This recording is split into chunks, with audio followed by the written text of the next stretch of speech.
महाराष्ट्रातल्या अगोदर मराठा समाजाला महत्त्वाचं सांगतो की आपल्यात चलबिचल गैरसमज नको. आपली मागणी ओबीसी आरक्षणातली सगळे सोयरीची त्याच्यावर आपण ठाम आहेत. मग काही झालं तरी हरकत नाही, अटक हो किंवा चौकशी होऊ नाही तर काय हो. दुसरी गोष्ट, महाराष्ट्रातल्या मराठा समाजाला पुन्हा एकदा की जे विद्यार्थ्यांच्या परीक्षेत आणि काही सामाजिक बांधवांचे कार्यक्रम होते, त्यामुळं आपण जे आपले कार्यक्रम 3 मार्चपर्यंत ठरलेले होते ते आपण स्थगित केलेले आहेत आणि त्याचं रूपांतर गावागावात शहरात साखळी उपोषण आणि धरणे आंदोलनात आपण केलेले. हे बांधवांनी लक्षात ठेवून ते सुरू करावं. आता विषय राहिला की जे दडपशाही सरकारकडून चालली ती, गृहमंत्र्यांनी आदेश दिलेत की आंतरवालीतला मंडप काढून फेका, तिथलं व्यासपीठ काढून फेका, छत्रपतींचा पुतळा आहे ते काढा, सगळं फेका तिथलं. तर रोज म्हणजे कालही झालं, रात्री पण झालं की त्या मंडपसाठी ती दडपशाही सुरू आहे. ते मंडप मराठ्यांच्या अस्मितेचा आहे, ते आंतरवालीचा मंडप नाही. त्यामुळं गावकऱ्यांनी घाबरण्याची गरज नाही. ते मराठ्यांची अस्मिता आहे. त्याच मंडपनं मराठा एक केलेला आहे, त्याच मंडपनं मराठ्यांना ओबीसीतून आरक्षण मिळवून दिलेलं आहे. आपली जी मागणी ते तोच मंडप पूर्ण करणार. त्यामुळं सरकारला, विशेष करून गृहमंत्र्यांना सांगणं आहे, असले चाळे तुम्ही बंद करा. पुढं मंडप काढून फेकल काय, तिथं काय खुणं पडलेलं नाही आहेत, तिथं काय दहशतवाद्याचे केंद्र नाही आहेत, तिथं संचारबंदी लावायला तिथं काय कापाकापी झालेली नाही. तिथं शांततेत आमरण उपोषण, साखळी उपोषण सुरू आहे सध्या. आता तुम्ही गावावर चाललेली दडपशाही त्या गावकऱ्यांवरची बंद करा लवकर. आणि मराठा समाजाने काही चलबिचल व्हायचं नाही, शांत चित्तानं बघा. किती दिवस यांची मजा करता येते. आणि आता तुम्हाला चौथा मुद्दा मराठा समाजाला सांगतोय की आपण आजपासून करोडो मराठ्यांनी ईमेल करायला सुरुवात करायची. राष्ट्रपती, पंतप्रधान, महाराष्ट्राचे राज्यपाल आणि मुख्यमंत्र्यांना आंतरवालीसह महाराष्ट्रातील मराठा समाजावर सुरू असलेली दडपशाही सरकारकडून थांबवा आणि सगळ्या सोयऱ्यांची अंमलबजावणी करा. हे सगळ्यांनी ईमेल करोडोच्या संख्येनं करायला सुरुवात करायची आजपासूनच. फेसबुकवरती आपल्या त्यांचे जे ईमेलच्या माध्यमातून तुम्हाला जसं जाता येईल सरकारच्या वेबसाईटवर, त्या पद्धतीनं आपण सगळ्यांनी जावं, हे काम सुरू करा. कारण आपण शांततेत करायचं सगळं काय. आता 5वा मुद्दा सांगतोय की मी हटत नाही. त्यांचं म्हणणं आहे 10% आरक्षण घ्यावं, नसता याला गुतवायचं.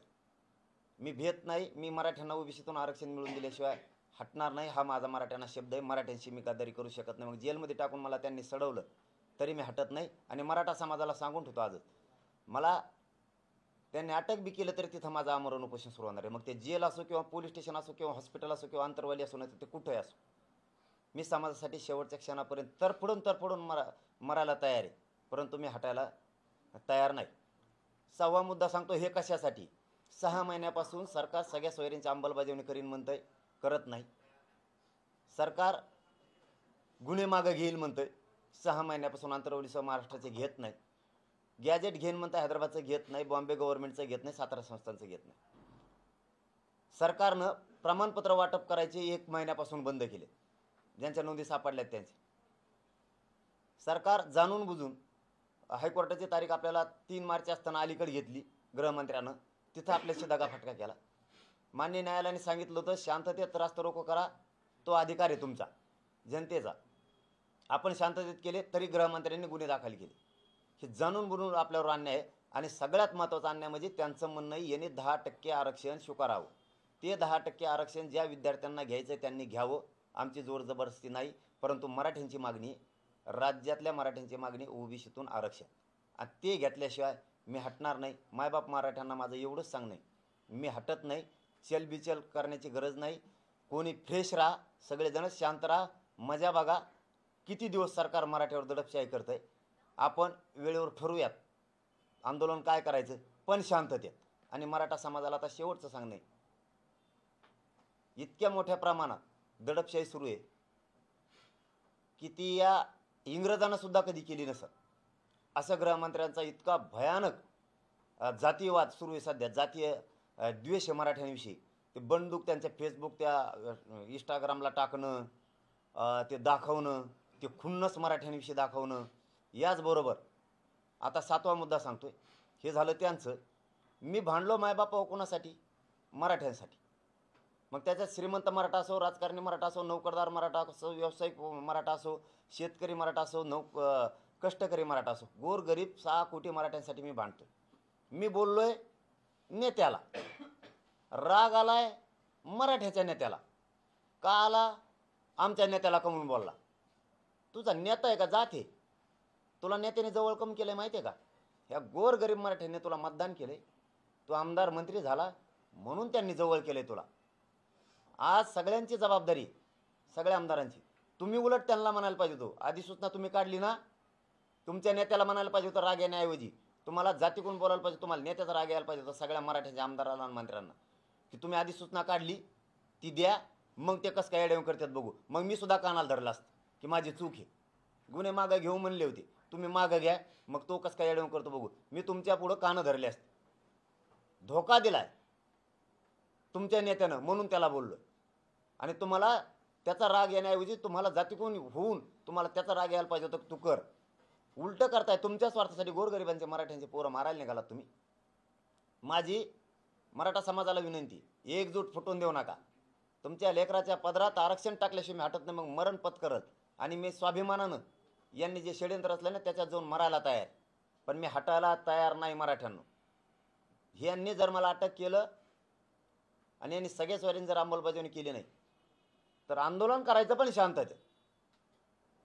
कुठंच राज्यात शांतता आपल्याला पसरू द्यायची नाही, ही माझं पहिल्या दिवसापासूनचं म्हणणं आहे. पण एकजुटीत एवढी ताकद आहे आणि शांततेत तुम्ही लाखानं करोडोनी एकत्र आले, हे सरकारला द्यावंच लागणार. हे 7-8 दिवस 5-6 दिवस काय करतात आपण जरा शांत चित्ताने बघू. ही मराठ्यांना विनंती करण्यासाठी मी आज सुरुवातीला बोललोय. मी शेवटचं एवढंच सांगतो, एक 7-8 दिवस शांत बघा हे काय करते. सायलेंट राहा महाराष्ट्रातले करोडो मराठी. फक्त आमर साखळी उपोषण आणि धरणे आंदोलन चालून दे आणि शांत बघा कोणचा आमदार, कोणचा मंत्री, गृहमंत्री काय करतोय, काय षडयंत्र करतोय, आंतरवालीवर काय दडपण आणायला लागलेत, कशामुळे आणायला लागलेत. शांत माइंड ठेवा. आपण आपल्या शेतात, आपण आपल्या व्यवसायात मराठ्यांना मिळून द्यायची वेळ आली की किती जण विरोधात चाललेत. तुम्ही शांत चित्ताने एकदा बघितलं, एक 5-7 दिवस 7-8 दिवस शांततेने घ्या जरा.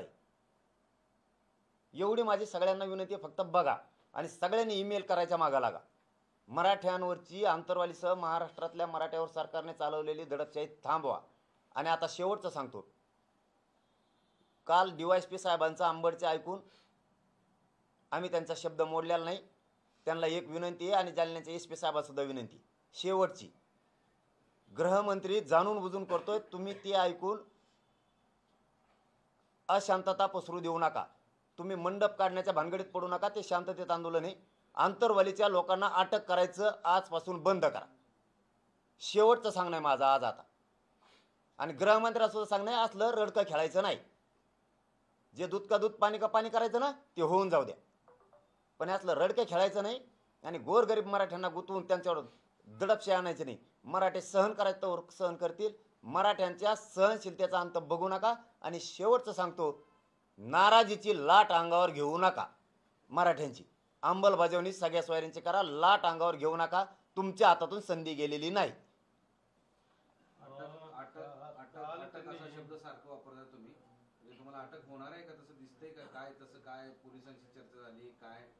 नाही, पोलिसांची चर्चा नाही, दिसलंय नाही. परंतु एकूण जो अंदाजा दिसतोय मला मुंबईला रॅली नेल्यापासूनचा, षडयंत्र रचणं, ट्रॅप रचणं, कालचा प्रयोग, काय गरज होती करायची? आम्ही का मुंबईला चाललो होतो का आधी नाही. तुम्ही तारीख बदलिली गृहमंत्र्यानं, कोर्टाची आमची 13 मार्च होती, अलीकडे घेतली. दुसरं सांगतो, मान्य न्यायालयाने सांगितलं शांततेत आंदोलन करा, तुम्हाला अधिकार आहे. रस्ता रोको शांततेत झाली, गुन्हे का दाखल केले. तिसरी गोष्ट, 10% घ्या म्हणून माझ्यावर दडपण का आणताय? मराठ्यांची मागणी OBC आरक्षण, यांना वाटतं यो बिल आणि बदल आणि मराठ्यांचं घाट करील, ते आरक्षण टिकणार नाहीये. आत्ताच लोक कोर्टात गेले, माझ्या मराठ्यांच्या पोराचं वाटळ होय. त्यामुळे मला सगळ्या सोयऱ्यांचंच पाहिजे. मी अटक ते 100% मला करणार आहेत, कारण मी शेतकऱ्याचं पोरग आहे. हे मायबाप आहेत, सरकार म्हणजे मायबाप. मी शेतकऱ्याचं पोरग आहे, गोरगरीब कष्टकऱ्या मराठ्यांचे लेकरं मोठे व्हावेत म्हणून लढतोय. माझ्यासाठी यासाठी असती होय? माझ्यासाठी विधान भवनात अधिवेशनात मागणी असती का? अटक करा, याच्यावर गुन्हे दाखल करा. काय केलं असं? हे तुमच्या नेत्याला बोलायला पाहिजे होतं तुम्ही. तुम्ही माझ्यावर गुन्हे दाखल करणार ना, मराठीसुद्धा तुमच्यावर गुन्हे दाखल करणार. तुम्ही आम्ही 6 महिन्यापासून तुम्ही आम्हाला फसवलंय म्हणून. मराठी फक्त आता शांत चित्ताने बघतायत. मराठी घाबरलेले नाहीत आणि खचणार बी नाहीत. लक्षात ठेवा तुम्ही. हे बघतायत मजा तुम्ही काय काय करायला लागलात. आणि मराठ्यांना मजा बघा 5-7 दिवस यांची. 10% आरक्षणाची अंमलबजावणी आजपासून सरकारने सुरू केलेली आहे आणि त्याचबरोबर राज्यामध्ये 11,000 शिक्षक भरती सुद्धा सरकारने केलेली आहे. तर तुम्ही म्हटलं होतात की आरक्षण भेटल्याशिवाय नोकर भरती करायची नाही. त्यांनी आरक्षण दिलं, त्यानंतर नोकर भरती सुरू केलेली आहे. त्या नोकर भरतीचा सुद्धा आता मराठा समाजाला फायदा होणार आहे. मी सांगतानाच सांगितलं, पहिल्यांदा बी सांगत होतो, आज नाही. ते नाकारलेलं नाही आम्ही. ते बी ह्याच आंदोलनाने दिलेलं आरक्षण. पण ते टिकणार आहे का आम्ही पहिल्यापासून विचारतोय त्यांना. ते ओपन कोर्टात त्याची हिअरिंग होणार आहे का? कारण ते चॅलेंज केलंय आता. त्याची याचिका दाखल झाली. थोड्या दिवसात त्याची आता मराठ्यांच्या विरोधात जी याचिका करतायत ती तारीख पडणार आहे. ते आरक्षण पुन्हा मराठ्यांच्या पोराचा घात करणार आहे. त्याच्यासाठी आमचं आहे ते द्या असं आमचं त्यांना म्हणणं आहे. आणि ज्या विद्यार्थ्यांना घ्यायचं ते घेतील ना. आमच्याकडे विरोध आहे त्यांना. पाटील साहेब, मुख्यमंत्री बोलताना असं देखील म्हटले होते की आम्ही ज्या त्रुट्या होत्या त्या त्रुट्या भरून काढल्या आहेत, मात्र आरक्षण टिकणार नाही असं म्हणणं चुकीचं आहे. त्यामुळं नेमकं आपल्याला कशामुळे वाटतंय की हे आरक्षण टिकणार नाही, नेमकी कारणं तरी आम्हाला सांगावी. नाही, हे सरकारला माहित नाहीत ना. मी का सांगावं? त्यांच्याकडे काय अभ्यास नाहीत काय? सांगितलंय मी सांगायचं त्यांना. आता वेळोवेळी त्याच्यात कुठं वेळ घालायचा आपण. दिलंय ते आता. पण ते आरक्षणात 13% होतं ECBCचं. त्याच्यात आणि याच्यात जमीन आसमानचा फरक आहे. याच्यातले खूप रूल तोडलेले आहेत त्यांनी. खूप साधे विद्यापीठं ठेवलेत. इंजिनिअरिंगला, मेडिकलला त्याच्यात काही त्याच्यापासून फायदा नाही आहे. मग मोठाल्या शिक्षणात नाही. मग आम्ही EBCमध्ये बसतोय. अशा ठिकाणी दिलंय ते आरक्षण. मग तर आम्ही EBCमध्ये बसतोय ना. तुमच्या आरक्षणाची काय गरज आहे? आमची मागणी OBC आरक्षणातून आहे. आणि सगळे सोयरे शब्द तुम्ही घेतलेले ते आम्हाला पाहिजे. आणि त्याच्यापासून मी तसं बरं बी हटू शकत नाही. जेल भोगायला तयार आहे, सडायलाही तयार आहे त्याच्यात. पण मराठ्यांची गद्दारी नाही करू शकत. सुटून बी आलो तरी सरकारकडून आरक्षणच घेणार. पाटील, 10% आरक्षणासंदर्भात पेपरमध्ये बीड, जालना आणि छत्रपती संभाजीनगरात जाहिरातबाजी करण्यात आली. छत्रपती शिवाजी महाराजांच्या प्रतिमेला उपमुख्यमंत्री नमस्कार करतात. मग त्याचा अर्थ काय धरू मी? मराठ्यांसाठी काय काय केलं? हा, अच्छा, हा, तसा उल्लेख आहे. मराठ्यांसाठी काय काय केलं. गृहमंत्री साहेब, तुम्ही आम्हाला सारथी दिली म्हणता, महामंडळ दिलं म्हणता. जरा पोराला विचारून बघा खाली किती जाचं काठी आहेत. त्याचं कर्ज होत आहे का? त्याला किती जाचं काठी आहेत. त्याचं ते पैसे आहेत का? तो बँकेत दाखव, स्टेटमेंट दाखव, आमकं कर तमकं कर. आता त्याजवळ पैसे तर तुमचं कर्ज काढायचं काय गरज आहे? काय गरज आहे? इतक्या जाचं काठी त्याच्या द्या. जरा खाली विचारून बघा त्याचा किती फायदा झाला. दुसरं, सारथी दिली ना, सारथीचे पोरं आत्ता आरडत येत. आत्ता टाव फोडीत येते. आणखीन उपोषणला बसलेले हजारो पोरं आहेत. आणि तुम्ही हे 2 भूषण सांगायला लागले. बाकीच्याला नाही दिले का महामंडळ? तुम्ही महाज्योती बार्टी तार्टी नाही का? आम्ही म्हणलो का हे कशाला ओपन केलं? बाकीचे महामंडळ आहेत, आम्ही म्हणलो कशाला दिले? आणि हे दिलं तर सांगायला लागलात. बाकीच्याला आरक्षण दिलं, आम्हाला आरक्षण द्या असं म्हणतोय आम्ही. बरोबरी करा, समानता. ते येवल्याचा म्हणत असतो समानता पाहिजे. समानता करा. मराठ्याला फसू नका. काय काय दिलंय ती जाहिरातबाजी करू. मराठी आता हुशार आहेत. आणि तुम्ही किती फोडा मराठ्यांचे आमदार, त्यांचं नाविलाज आहे म्हणून ते लढतायत. त्यांच्या खालचे कार्यकर्ते मराठ्यांचे जे आहेत ना, त्यांना वाटतं योग्य आहे आपल्याला एकदा आरक्षण मिळालं म्हणजे आपले लेकरं मोठे होते. नेता काय आपल्याला मोठं करणार नाही असं त्या आमदाराच्या खालच्या कार्यकर्ते म्हणतात. हे 2 दिवसाच्या माझ्यापर्यंतच्या प्रतिक्रिया जर तुम्ही ऐकत असलात ना हे मीडियातून, तर तुम्हाला जाहीर सांगतोय मी की आमदार मंत्री जर सोडले तर खालचे म्हणतात आमच्या लेकराचं कल्याण होईल, मोठा झाला तर आमचा तो नेताच होईल, आरक्षण मिळालं आमचे लेकरं तरी मोठे होते. पण आम्हाला मानता येत नाही तसं. समजून घ्या. आणखीन तरी लाट घेऊ नका मराठ्यांची नाराजीच्या अंगावर. मी आणखीनच तुमच्याच हिताचं सांगतोय. तुम्ही माझ्यावर एवढे षडयंत्र असले तरी पण तुम्हाला जर यातून शहाणपणीत असलं, मायबापाची भूमिका बजावत असलात तर या प्रेसच्या माध्यमातून हे संदेश घ्या. आणि ते किती फुटले तरी मराठ्यांनी त्यांना मराठी विरोध ठरवला आहे आता त्या आमदारांना. कारण त्यांना मोठं गोरगरीब मराठ्यांनी केले. आणि ते काय बोलायला लागले हे मराठ्यांनी ऐकलं. ते म्हणतात हे जरांगे पाटील आमच्या नेत्याला बोलला. अरे तुमच्या नेत्याला बोललो पण तुमच्यासाठीच बोललो ना. आणि तुमच्या जातीसाठीच बोललो ना, तुम्हाला थोडं बोललोय. उलट तुम्ही जातीकडून बोलायला पाहिजे. जातीकडून नाही बोलायचं तर नेत्याकडे जायला पाहिजे, म्हणायला पाहिजे हे द्या, ती कसा बोलतो मग आम्ही बघतो. मी बी कानाला धरीन. मग मोघमच तुम्ही जात दिली सोडून आणि लागला तर बराळायला नेता नेता करीत, मी नाही हटत. तुम्ही म्हटले होते दौरा काढणार आहे, कधीपासून तुमचा दौरा असणार आहे? मला बरंच लागा ना, थोडं 1-2 दिवस बरं लागलं की निघतो. थोडं मला चालता आलं पाहिजे एकट्याला. 2 जण धरून म्हणल्यावर मी पडायचं तिथं गर्दीत. माझा मायबाप समाज मला लेकरावानी प्रेम करतोय माझ्या. हो, मी हे ठासून सांगतो. मी इकडं दवाखान्यात येत, ते तिकडं परेशान आहेत सगळ्या महाराष्ट्रात. मला तसे निरोप आहेत.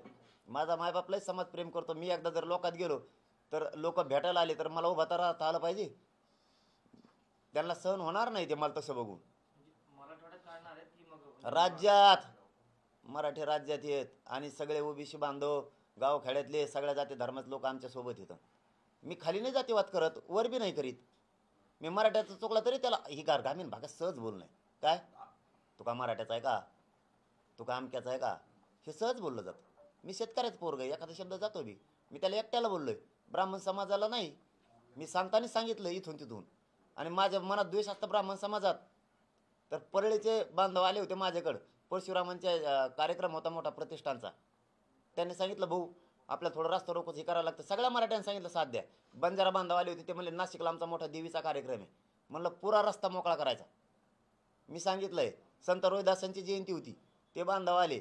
म्हणलं पुऱ्या मराठ्यांनी त्याच्यात सामील व्हायचं. आणि त्यांचं जर रॅली रस्ता रोखूतून आली तर रस्ता रोख बाजूला करायचा आणि त्यांना रस्ता द्यायचा. जातीवादी नाही आहे, खालचे लोक आमचे आहेत. तुमचा का ठेका घेतला का नेत्याचा, आम्ही आमच्या जीवावर मोठं झालं आणि त्याचा का जुटून आमच्यात.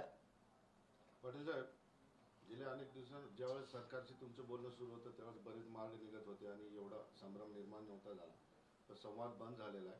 दोन्ही बाजूंनी काही मागणी एकमेकांकडे पोहोचत नाही. तुम्हाला काय वाटतं याच्यातून काय तोडगा वगैरे निघू शकतो किंवा काय मार्ग निघू शकतो यावर?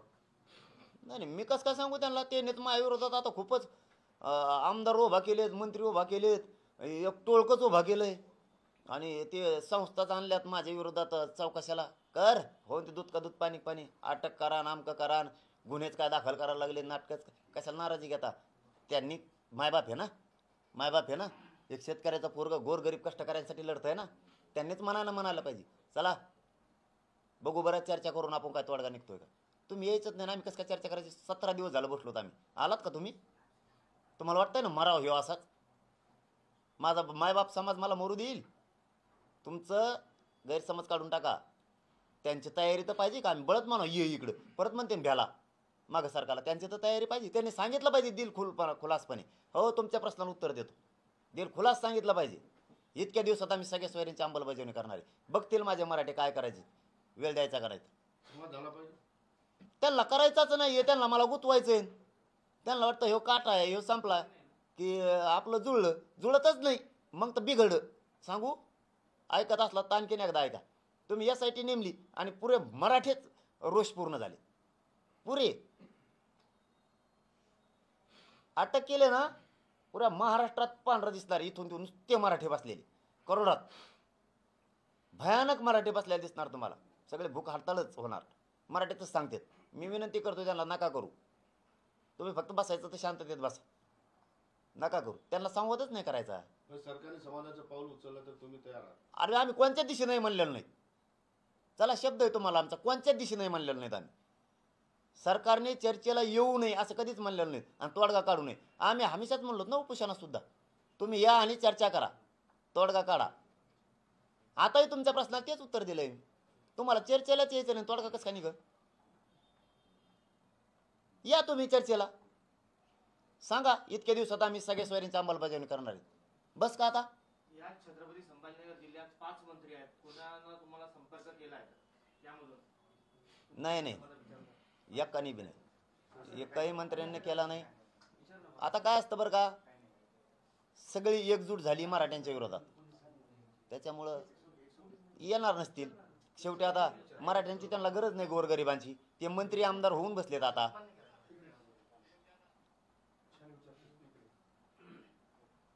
चलो धन्यवाद.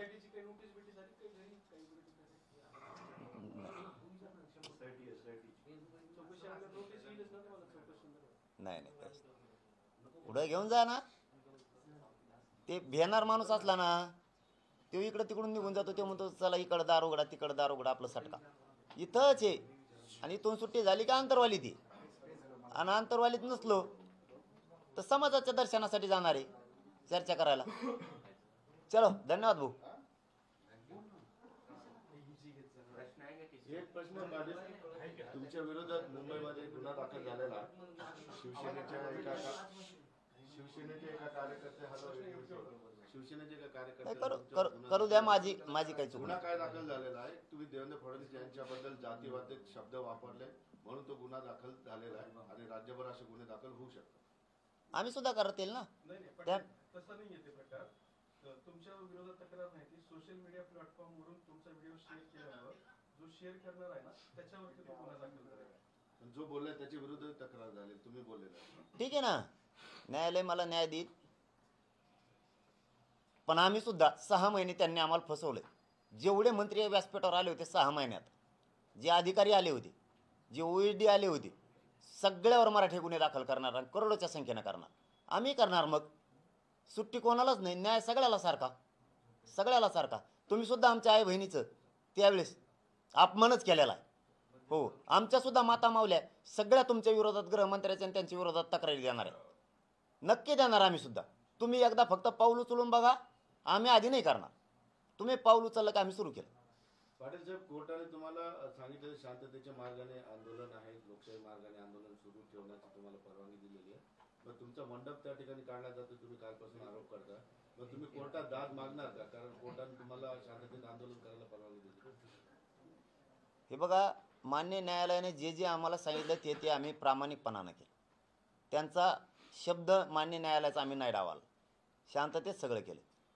त्यांनी आता म्हणजे पुन्हा एकदा सांगतो, DYSP साहेबांनी, खांबे साहेबांनी शब्द दिला आम्ही हात लावणार नाहीत. त्यामुळं तोपर्यंत आम्ही ॲक्शन काहीच घेणार. त्यांनी सांगितल्यामुळं आम्ही DYSP साहेबांच्या शब्दावर विश्वास ठेवणार. आम्ही सुद्धा काही करणार नाहीत. फक्त त्यांनी जे लोक उचलायचं सुरू केलं ना ते बंद करावं. आजपासून ते बंद करावं सगळं त्यांनी. आता मला उद्या हे ऐकायला यायला नको की लोक उचलले. तुम्ही ही दडपशाही बंद करा. आंतरवालीसह महाराष्ट्रातली सगळीच. आणि गोडी गुलाबीने याच्यातून मार्ग कसा काढता येईल ह्याच भानगडीत पडा. सरकारच्या हातातून संधी गेलेली नाही. समाजाचा रोष अंगावर घेऊ नका. सगळ्या सोयऱ्यांची अंमलबजावणी करा. हेच लोक तुम्हाला डोक्यावर घेऊन नसतील. आणखी प्रश्न आहे. राजेश टोपेंवरती 2 दिवस झाला आरोप सुरू होते. शरद पवारांनी राजेश टोपेची बाजू घेतली आणि शरद पवार म्हणतात की आंदोलन सोडवण्यासाठी सरकारची राजेश टोपेंनी मदत केली. आता कुणी कोणाची मदत केली असं शरद पवार हा ना, त्यांना माहिती. मला तर काही विचारलं नाही कुणी. त्यामुळे त्याचं उत्तर मला देता येणार नाही. पण एक सांगतोय त्याच्यातलं की सगळेच येत होते पुरेच, अख्खेच.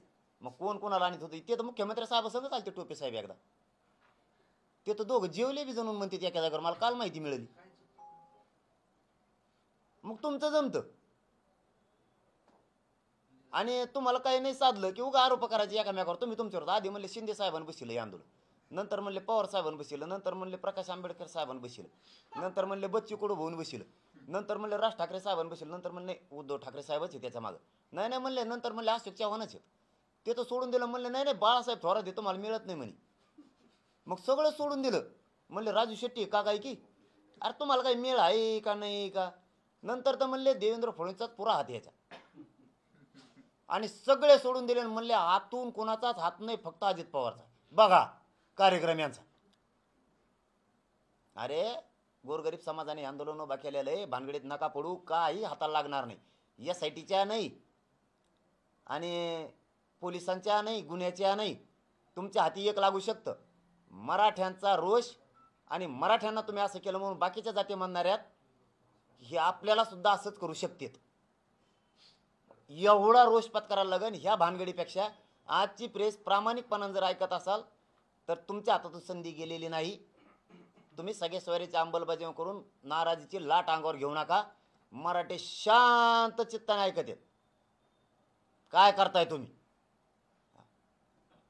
झोपलेले नाहीत, खचलेले नाहीत आणि घाबरलेले सुद्धा नाहीत. तुमच्या आंदोलनाला एवढे दिवस मोठा पाठिंबा मिळालेला आहे, मिळतो आहे.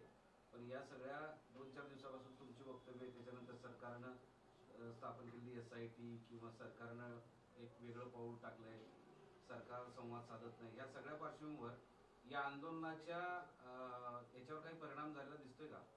एवढा बी नाही. या आजचे दिवस चालन काढून बाहेर जाऊन येऊ का? बघा मराठी लवखंडच लगेच हटूच शकत नाही. फक्त मी सांगणार नव्हतं पण सांगितलंय तुम्हाला.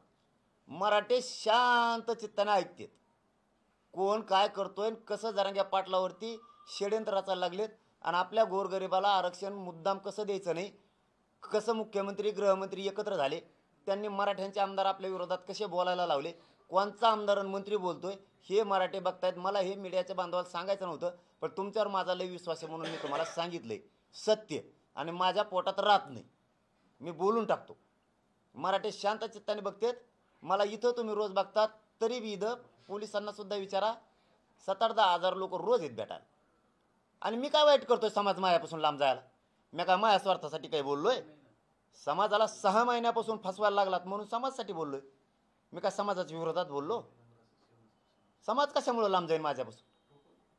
आणि समाजच माझा मायबाप आहे, तीच शक्ती आहे माझी. आणि मी कोणाच्या जोरावर लढतोय? त्यांचेच लेकरं मोठे व्हावेत म्हणून. 1 इंच मागं जाणार नाही. ते केशीला भेट नाहीत, ते सरकार काय दडपशाही करतं याला भेट नाहीत. ते 5-7 दिवस शांत चित्ताने बघणार आहेत हे काय करते. शेवटी यांनी केलेल्या दडपशाहीचा अंत होईल.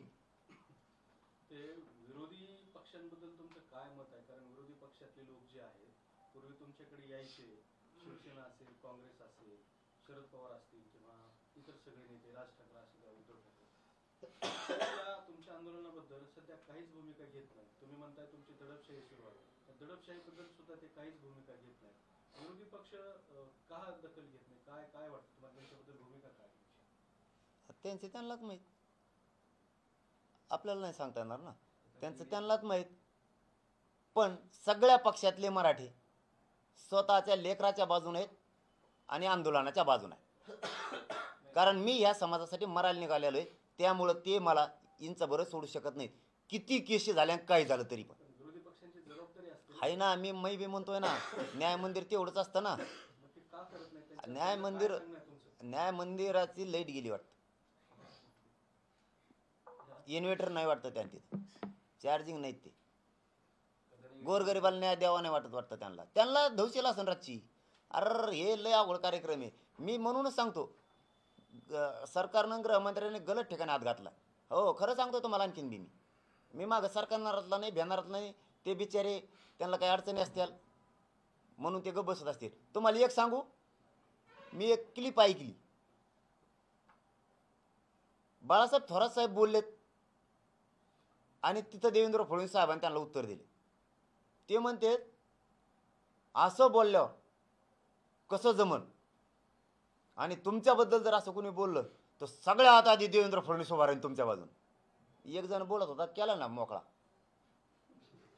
लोटीला बाजूला. म्हणजे समजून घ्या, ही आयडिया आहे स्वतःची बाजू मारून न्यायची. आणि गृहमंत्री इतकं चतुर माणूस आहे, त्यांची बाजू मारून नेऊस तर सगळ्यांचा वापर करतो हा माणूस, सगळ्यांचा, जसा मराठ्यांचा आतापर्यंत केला. इतका चतुर माणूस, अति चतुर. पक्षाच्या नेत्यांना, आमदारांना ईडीची भीती वाटते म्हणून बोलत नाही. त्यांना वाटत असेल याच्या मागं लावली म्हणलं आपल्या मागं लागायची. पण मी वेगळा आहे. तुम्हाला आणखीन सांगतो, मी गृहमंत्र्यांना आणि मुख्यमंत्र्यांना शाने वा गलत ठिकाणी हात घातला. ते तुमचे दडपण भीती निघून जाईल लोकांवरची, काय झालं नाही म्हणून. मी इतक्या टोकापर्यंत जाईल शांततेत. मी मरल पत्करील, पण समाज तुम्हाला पिढ्यांना पार कधीच माफ करणार नाही. ही तुमच्या वाट्याला भोग येणार, लक्षात ठेवा. धन्यवाद. नाना पटोले हे विरोधी पक्षात लोक हे तर तुमच्या विरोधात स्टेटमेंट देत आहेत. ते काय लय मेळ पांगलेला आहे मराठ्याच्या बाबतीत. मराठ्यांना काही द्यायचं म्हणलं कुणीच बोलत नाही मराठ्याला. आता विरोधी पक्षनेत्याला जात नसती, विरोधी पक्षनेत्याला जात नसती, पण आता ते जात बघतेत वाटतं. ते त्यांचा शिक्का बघा ना. आपल्याला विरोधी पक्षात शिक्का आहे, प्रामाणिकपणाने हे न्याय मंदिर आपण जनतेसाठी चालवायचं आणि आवाज उठवायचा. जिथं अन्याय होतो तिथं आवाज उठवायचा.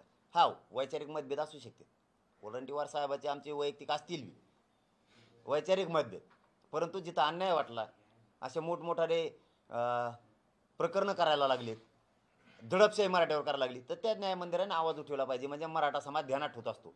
कोणचा आमदार जात कोणची का असाना पण आपल्या बाजूने बोलला आहे, मराठा आमदार हे दडपशाहीबद्दल बोलला आहे, हे ध्यानात ठेवत असते. तुम्ही सगळे गप्प बसले ना, याचा अर्थ असा होतो तुम्ही सगळे सरकारकडून आहेत.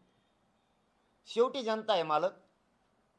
थोडे दिवस येत आणखीन जनताही बघणारच आहे. परंतु सरकारला सांगतो आता शेवटी की तुम्ही मराठ्यांचा अंत बघू नका आणि मराठ्यांवरची दडपशाही थांबवा. तुम्ही मार्ग गोडी गुलाबीने कसा काढता येईल ह्याच नादात पडा. बाकीच्या नादात पडताल तर तुम्ही चिखलात फसणार आहेत आणि तुम्हाला नंतर असा पश्चाताप येईल की मराठे पिढ्यांना पार भोग भोगायला लावतील तुम्हाला. धन्यवाद. देश विदेशातील प्रत्येक घडामोडींचे लाईव्ह अपडेट मिळवण्यासाठी आता साम टीव्हीच्या सर्व सोशल मीडिया प्लॅटफॉर्मला लाईक, फॉलो आणि सबस्क्राईब करा. तसंच सर्व नोटिफिकेशनसाठी बेल आयकॉन प्रेस करायला विसरू नका.